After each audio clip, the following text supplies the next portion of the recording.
Saludos, aquí Duke the Builder y en este nuevo episodio del curso Rust a fondo vamos a estar continuando con los iteradores y específicamente vamos a implementar nuestro propio iterador, ¿verdad? Y una de las primeras cositas que vamos a estar haciendo es viendo precisamente cómo vamos a utilizar el tipo de dato que vamos a definir en este episodio. Vamos primero a ver cómo es esa funcionalidad y después vamos a ver cómo se implementa. Así que aquí estamos creando una instancia mutable, ¿verdad? De alfa, que es el nombre de ese tipo de datos. Alfa lo que va a simular es como si fuera un alfabeto, ¿verdad? La secuencia de letras que componen un alfabeto. Y vamos a tener una función asociada a new para crear una instancia de alfa. Y vamos a ver que va a tener toda la funcionalidad que vimos en el episodio anterior de los iteradores en términos de que podemos iterar sobre una referencia inmutable, obteniendo los elementos de ese iterador, van a ser referencias inmutables también. Y eso quiere decir entonces que una referencia a alfa inmutable, pues implementa into iterator. Y eso va a estar devolviéndonos un tipo de dato que se llama iter, ¿verdad? Que lo vamos a estar viendo también. Eso nosotros lo tenemos que definir, ¿verdad? Porque va a ser el iterador como tal. En el caso de una referencia inmutable a alfa. Entonces, vamos a ver también acá, en el caso de una referencia mutable, ¿verdad? Pues va a suceder lo mismo. También vamos a ver que una referencia mutable a alfa, pues nos va a producir este tipo que vamos a definir que se llama itermut. Y eso pues nuevamente, pues al implementar el trait into iterator, ¿verdad? O sea que una referencia mutable de alfa tiene que implementar también el trait into iterator, ¿verdad? Para poderlo utilizar así con el ciclo for, ¿okay? Y finalmente vamos a ver también, tenemos aquí el caso en donde vamos a demostrar que una vez que tenemos un tipo de dato que puede producir los iteradores, como hemos visto, y como es convención y como es también según los requisitos de los traits que vamos a implementar, pues tenemos entonces a nuestra disposición todo el poder de los iteradores en Rust, ¿verdad? Aquí tenemos una muestra de una cadena que estamos utilizando.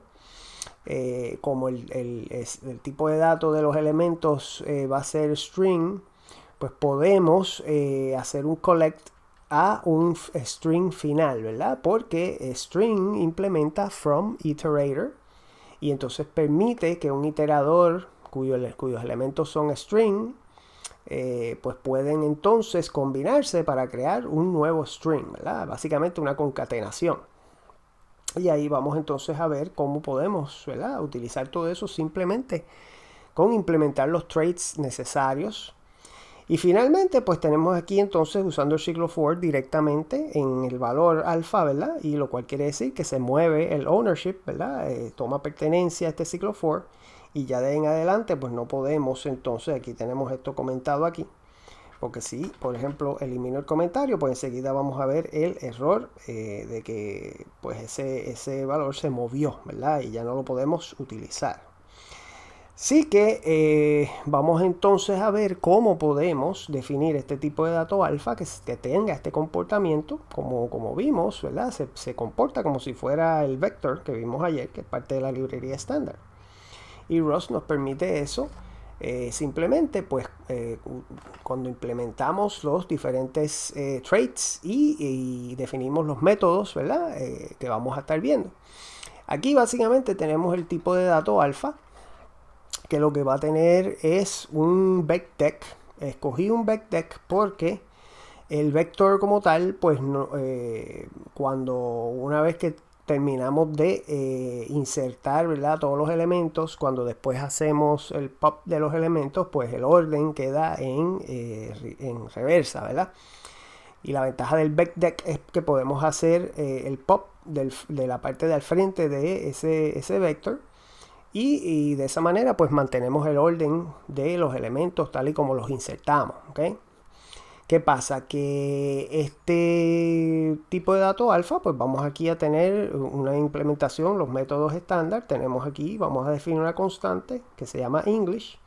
Y simplemente es un string con las letras del alfabeto, ¿verdad? Del alfabeto, en este caso de inglés. Entonces, cuando hacemos la llamada a la función asociada new, pues simplemente vamos a devolver, ¿verdad?, una instancia de ese alfa, en donde letters, el campo letters, pues va a tener un backdeck con esos elementos de tipo string. Y precisamente estamos utilizando aquí una cadena, empezando con el iterador que nos va a devolver chars, ¿verdad? Porque como aquí English es un string, pues podemos utilizar el método chars, que nos devuelve un iterador sobre los caracteres de ese string. Y ahí le vamos a aplicar el adapter map y vamos a convertir cada char, ¿verdad? Porque lo que queremos es un backdeck de string, ¿verdad? Que es lo que tenemos aquí. Así que el chars lo que nos devuelve es un iterador sobre caracteres, sobre chars, ¿verdad? Así que aquí en el map vamos a convertir esos chars en strings. Y finalmente el collect pues lo va a convertir todo en un backdeck de string. Y como ven, pues Rust es suficientemente inteligente, ¿verdad?, el compilador, para saber que ese collect que estamos viendo aquí al final, pues lo que tiene que producir es un backdeck de string, porque eso es el tipo de datos de ese campo, ¿verdad?, al que estamos asignando, ¿ok? Así que aquí no tenemos que especificar el tipo de datos de letters, porque ya eso está como parte del tipo de datos, la definición como tal. Como mencioné en el episodio anterior, es una convención que cuando tenemos un tipo de dato que es un iterable, ¿verdad?, y nos puede producir los dos tipos de iteradores, uno de referencia inmutable y el otro de referencia mutable, ¿verdad?, pues vamos a tener estos métodos iter y el iterMute que tenemos aquí, ¿verdad? Así que con estos métodos vamos a ver que en el caso de iter vamos a estar devolviendo precisamente un tipo de dato que se llama iter, el cual tiene dos campos, alfa, que va a ser una referencia, ¿verdad? Aquí self es una referencia a el alfa, y un index que va a ser un usize y lo estamos inicializando en 0, ¿ok? En el caso de iterMute, pues el tipo de datos se llama precisamente iterMute, pero en este caso lo que tiene es un solo campo que se llama iter, y lo que estamos guardando aquí es precisamente el iterador que nos provee el backdeck, ¿verdad? Self.letters es un backdeck, ¿verdad? Así que ahí estamos entonces delegando a ese iterador, llamando su método aquí iterMute, para obtener ese iterador. Así que vamos a ver un ejemplo. En el caso de iter, vamos a nosotros mismos implementar el iterador, y en el caso de iterMute vamos a delegar, ¿verdad?, y utilizar el iterador que ya viene como parte del backdeck, ¿ok? Tenemos los dos métodos aquí. Entonces, lo primero que vamos a ver es la implementación de into_iterator para alfa, ¿verdad?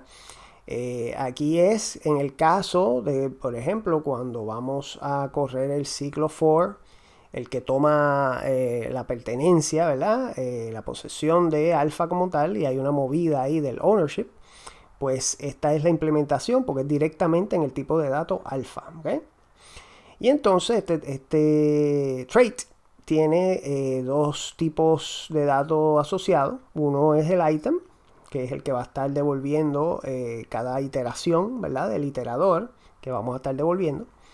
Y el otro es, se llama into_iter, que es el tipo de datos de ese iterador que vamos a estar devolviendo. Entonces, el único método que tenemos que implementar para cumplir aquí con este trait into_iterator es el que se llama into_iter, como vimos en el episodio anterior. Y lo que estamos haciendo aquí es creando una instancia, ¿verdad?, de este tipo de datos que vamos a estar viendo, se llama into_iter.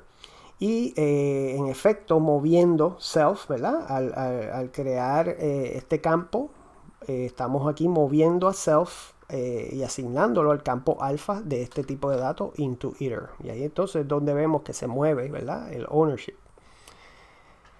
Entonces, aquí entonces vamos a ver ese struct que se llama into_iter. Lo que tiene es ese único campo, que lo que tiene es directamente, ¿verdad?, un valor de tipo alfa. Y aquí entonces ya llegamos a la implementación de el trait iterator para IntoIter. ¿Okay? Este trait tiene un tipo asociado solamente, el item, que es el tipo de datos de los elementos que va a estar devolviendo ese iterator. Y el método único obligatorio que tenemos que implementar en el caso del trait iterator, que se llama next. ¿Okay? Aquí es donde básicamente pasa todo lo importante. Y next, pues lo que devuelve es la numeración option, ¿verdad? En donde podemos entonces determinar si hay un próximo elemento, va a ser un sum con ese tipo de datos que estamos especificando aquí. Y si ya no hay más elementos y se acabó la iteración, pues va a ser un none. En este caso, pues lo que estamos es delegando entonces a el método popFront del BECDEC, que lo que va a hacer es que nos va a dar los elementos en el mismo orden en que los insertamos, ¿verdad? Por eso es que utilicé un BECDEC en vez de un BEC normal. Lo próximo que vamos a estar viendo es la implementación de IntoIterator para una referencia inmutable de alfa. Y como estamos utilizando referencias en las definiciones aquí, en las implementaciones como tal, pues necesitamos especificar los lifetime, ¿verdad? Aquí estamos utilizando un lifetime llamado A, ¿verdad? Que va a ser el que vamos a utilizar para esa referencia, ¿verdad? Cada iteración nos va a devolver ese option de una referencia. En este caso vamos a utilizar el refStir, ¿verdad? Porque como es inmutable, pues no necesitamos que sea un string como tal. Puede ser un refStir, que en ese caso es inmutable. Y entonces, pues el tipo de iterador que vamos a estar devolviendo es un iter, precisamente utilizando esa misma duración de vida, ¿verdad? Ese lifetime. Lo cual quiere decir que ese iterador no puede vivir más allá de lo que va a vivir esta referencia de alfa, ¿verdad? Porque de ahí es donde está sacando esos elementos. Así que aquí pues simplemente lo que hacemos es una llamada al método iter que definimos arriba, ¿verdad? En la implementación de alfa. Y ese nos va a devolver entonces el tipo de dato iter, que es el que vamos a estar viendo aquí, ¿verdad? Este tipo de dato iter lo que tiene es un campo alfa que ahora en vez de tener directamente el valor, pues no vamos a estar moviendo el ownership. Lo que vamos a tener es una referencia. Y aquí tenemos nuevamente el lifetime A, ¿verdad? Para estar claro cuánto puede durar esa referencia. Y el index que es tipo useSize, ¿ok? Y aquí entonces es cuando implementamos el trait iterator, porque pues iter va a ser un iterador. Y nuevamente vemos que el tipo de datos, ¿verdad? Que vamos a estar devolviendo, cada elemento va a ser una referencia, un stir. Y pues aquí ya entonces está el corazón del iterador en donde hacemos nuestra implementación como tal de ese método next. Vamos a estar viendo que lo primero que hacemos es que hacemos un chequeo aquí del index. Si el index es mayor o igual que el len de ese BECDEC de las letras que tenemos, pues ahí se acaba la iteración y devolvemos none, ¿ok? Si no, pues entonces incrementamos ese index y vamos a devolver entonces una referencia inmutable a ese elemento con ese índice, ¿verdad? Dentro del BECDEC. Aquí estamos usando -1 porque estamos incrementando primero, ¿verdad? En esta línea. Así que sería el índice anterior, ¿ok? Entonces, lo próximo es la implementación de IntoIterator para una referencia mutable de alfa. Nuevamente estamos usando un lifetime aquí con el mismo nombre A. Esta vez, en vez de ser un refStir, es una referencia mutable a un string. ¿Por qué? Porque el refStir no es mutable, es inmutable. El string sí se puede modificar, ¿verdad? Así que esto es lo que va a estar devolviendo cada iteración dentro del option. El IntoIter, ¿verdad? Que vamos a estar devolviendo el tipo de datos del iterador per se es iterMut, ¿ok? Y aquí pues simplemente lo que hacemos es delegamos a ese método que definimos más arriba de iterMut en alfa, ¿ok? Aquí ya entonces tenemos esa estructura y como mencioné anteriormente, aquí no vamos a estar nosotros definiendo esa lógica dentro del iterador, sino que vamos a delegar al iterador que ya tiene el BECDEC, ¿verdad? Él tiene un iterador mutable, que podemos entonces delegar a ese iterador, ¿verdad?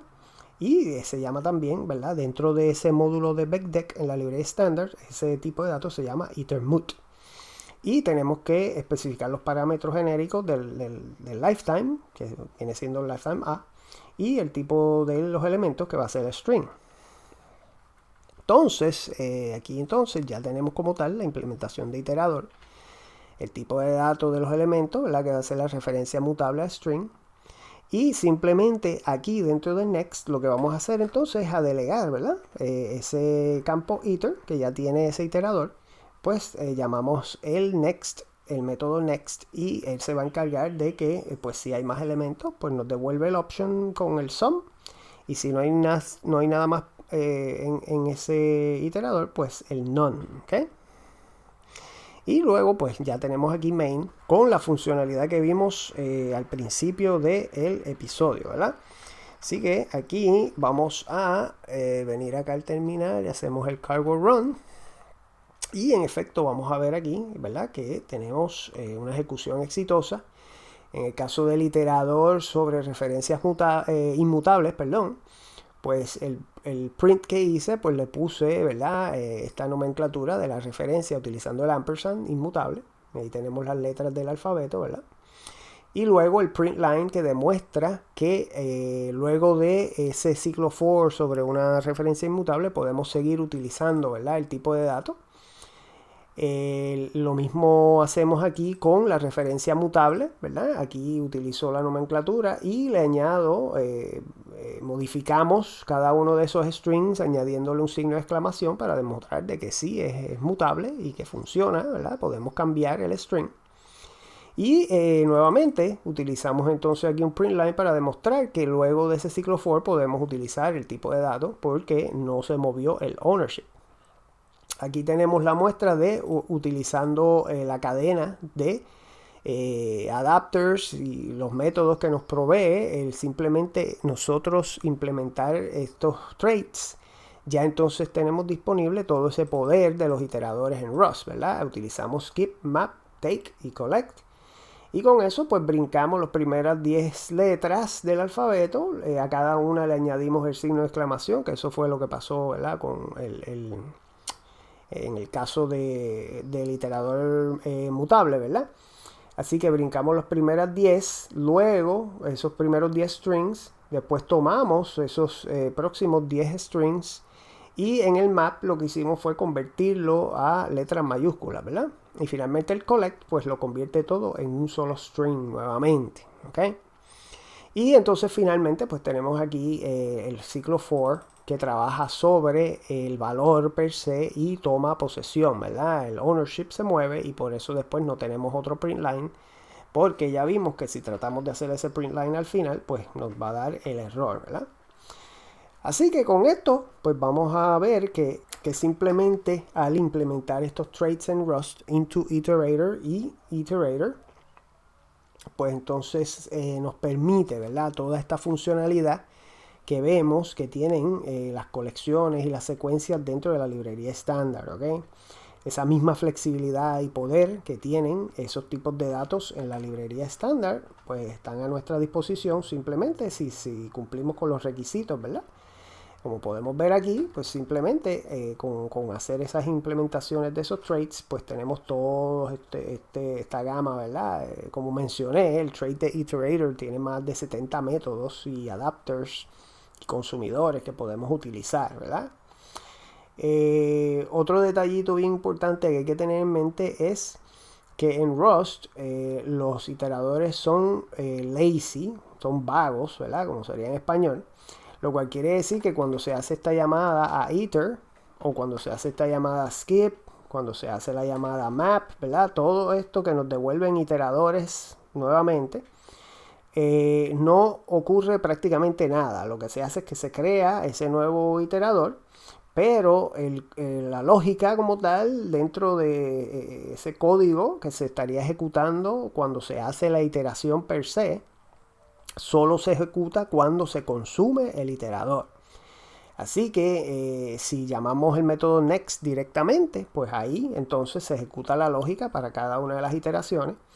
O si utilizamos un método que consume como collect, en este caso, pues ahí también, pues finalmente se ejecuta toda esta cadena, ¿verdad? Así que en ese aspecto, pues los iteradores son eficientes porque solamente se hacen cómputos cuando es necesario, ¿verdad? Ya en el momento en que es necesario, pero no antes. Así que con esto, pues vemos todo el poder que tenemos a nuestra disposición.